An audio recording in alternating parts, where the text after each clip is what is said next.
Good morning, good morning, good morning. Blessings, blessings, blessings.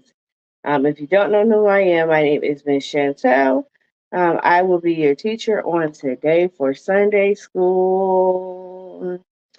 So, you guys gotta forgive me. It is early in the morning, and I usually do these the night before, but the night before was my birthday, so I didn't do it. But we're going to get it done today. Amen. Amen. Also, it's a little hot in our house, so just forgive me if you see me sweating. So, blessings, blessings, blessings. I pray that you guys are having a great summer. I pray that you're having a great day. I'm going to get straight to the point because I only have again. I just feel like it's a lot going on, so forgive me. I have only limited um, recording time on today because I have to do this on my phone. And I'm looking at my laptop because if you remember, we have like a little lag on my laptop when I'm trying to do the videos on it. So I've been moving it to my phone, but I have limited storage for that. So we're going to just dive right into our lesson on today. So today we're going to be talking about God calls Abraham. God calls Abraham. So, in our lessons today, God called on a very special man. We actually talked about this in Bible study, but it's a good refresher. The man's name was Abram, okay, and he had a wife named Sarai. So they were later given it different names. So he changed his name to Abraham and her name to Sarah. And at the time of their story, they were already quite old. Abraham was about 75 years old, and he had a very large family living with him, including a nephew named Lot. Okay, so their story, if you don't remember from Sunday school, it was we were just talking about the part where God calls him, but we went on to extended lesson talking about how he had a baby at an old age. His wife was told like she would have a baby at an old age, and she gave birth to that baby, and it brought on the lineage of Jesus. Okay, it was uh this person begot this person, and this person begot this person, and got to David. Amen. So Abraham was the father of nations. God called him to be the start of Israel. Okay, so if you don't remember that story, try to find those in the Bible studies that we taught. I would say it was like January, February of this year. Go back to those Bible studies, and I believe we talked about this because I was the one who taught it. We talked about Abraham. Okay, so let's get into our lessons. We're going to be at Genesis verse 12. I'm sorry, Genesis chapter 12, verse 1 through 9. Okay, Genesis chapter 12, verses 1 through 9. And I'm going to be reading out of the NIV version. And it reads, the Lord has said to Abram, go from your country, your people, and your family's household to the land I will show you. I will make you into a great nation, and I will bless you. I will make you a great, I will make your name great, and you will be a blessing. I will bless those who bless you, and whoever curses you, I will curse. And all people on earth will be blessed through you. So Abram went as the Lord had told him, and Lot went with him. Okay. Abram was 75 years old when he set out for Haran, and he took his wife Sarai and his nephew Lot, all the possessions that they had accumulated, and the people they had acquired in Abram. And they set out for the land of Canaan, and they arrived there. Abram traveled through the land as far as the site of the great tree of Morah of Shema. At the time of Canaanites were in the land.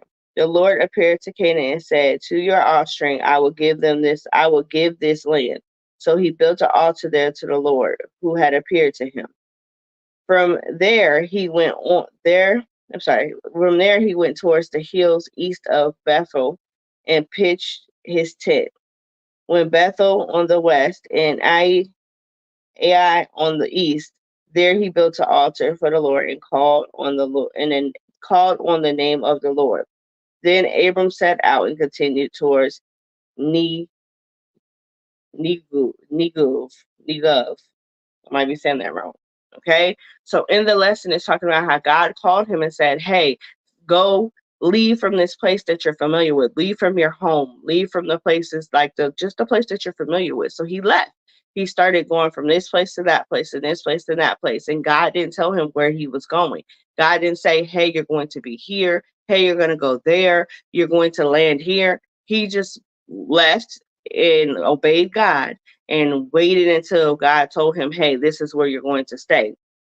But he did say, hey, this is the land that I promised to your family. But I feel like also within that, Abram is 75 years old with no kids. So he's like, okay, you're going to give me this land.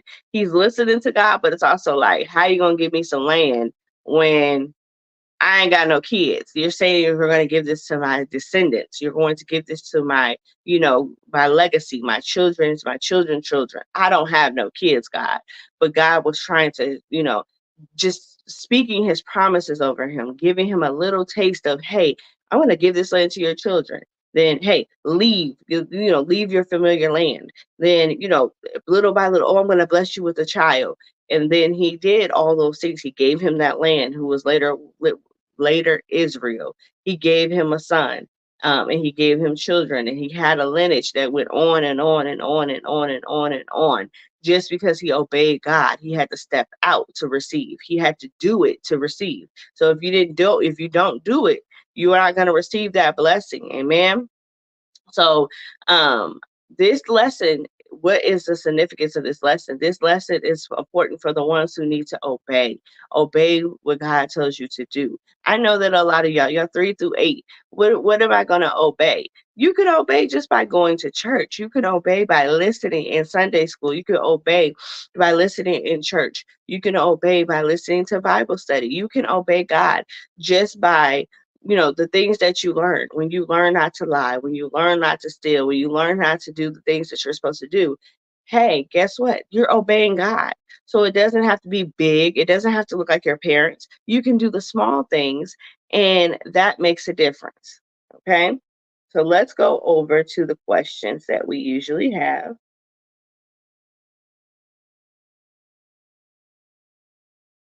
All right. So number 1, what did God tell Abram to do?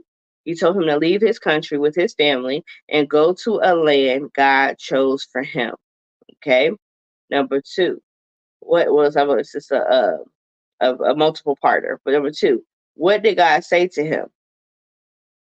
Okay. Did he say that he would make Abram into a great nation? He did. He told him he would make him into a great nation, which was Israel. 2, or 2 part 2. Did he say that he would make his name great? Yes, he did. He told Abram that he would make his name great. He changed his name from Abram to Abraham. Okay. And he was the father of nations. All right. Did he say that he will be a blessing? Yes. He said he would be a blessing. He was a blessing. Why? Because he made the lineage of Israel. Okay.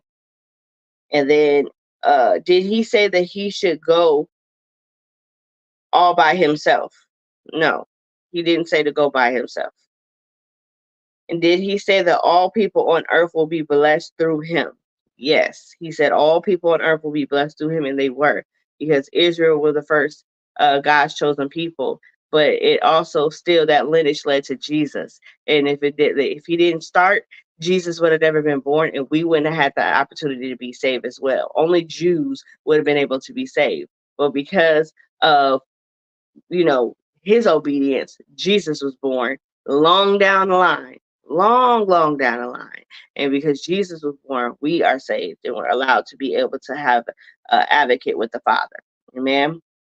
Number 3, how did Abram show his faith? He showed his faith because he was obedient. What's that word again? He was obedient, and he left the country that God told him to leave. Amen. So he left. Number 4, who promised to give Abram land who promised to give Abram land to live in at the new place? God. God promised to give him land. Number 5, when Abram got to his new land, why did he build an altar? He built an altar to worship God. That's what altars were built for back then. It was built to worship God. Amen. 6, can you think of any blessings that God gave you? Absolutely. I can think of blessings, but what are some of the blessings for you guys? Of course, you have to have a house. You guys have a bed. You guys have parents. You guys can get toys, food. The list goes on. God blesses us in the small things, and He also gives us big blessings too. And then, last but not least, the last one: how can we thank God for His blessings? We can thank God by singing, praying, praising Him, and what I was just saying, being obedient to Him and His word. Amen. So I've already kind of talked about the importance of this lesson. I pray that you guys take this lesson to heed, be obedient to God, listen to God, and follow God. Amen. He has a great plans for your life. You may not know that, this person begot this person and it's going to lead to somebody great or something great. Abram stepped out in faith, and because he stepped out on faith, Jesus was born, and Jesus is the one who helped save us. So you never know what's attached to your life. You just have to be obedient for your second, like what you can do, and God will do the rest. Amen. So Ms.Shantel loves you. Fearless Fire loves you. I pray that you guys have a fantastic rest of your day, and I will see you guys back.